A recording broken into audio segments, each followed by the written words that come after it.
Hello दोस्तों, मैं हूँ टीपू। और मैं हूँ मोटू। ये है हमारा मोटो टीपू कार्टून शो। जहाँ मजाकी है और हंसी का तूफान भी। हमारे चैनल को लाइक और सब्सक्राइब करना ना भूलें।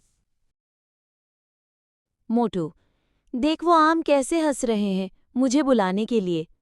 टीपू, आम हंस रहे हैं या तू पागल हो गया है? मोटू, पागल नहीं, आम का आशिक हूँ।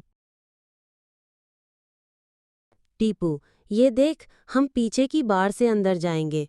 मोटू, और अगर चौधरी आ गया तो? टीपू, तो तू कह देना आम खुद गोद में आ गिरे थे।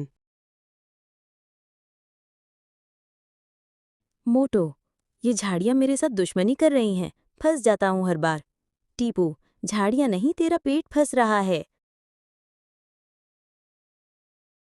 मोटू, बस एक आम, फिर एक और, फिर आखिरी।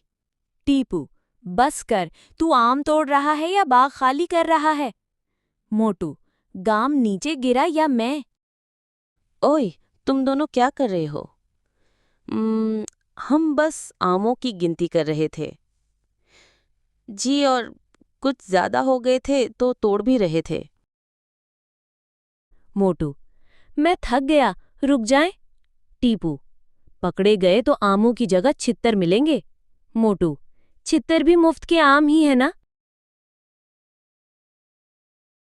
चाय वाला, ये आम मैंने दिए हैं, चोरी के नहीं। मोटू, आज पता चला मेहनत से खाया आम ज्यादा मीठा होता है। टीपू, और छतर से बचकर खाया आम सबसे मीठा।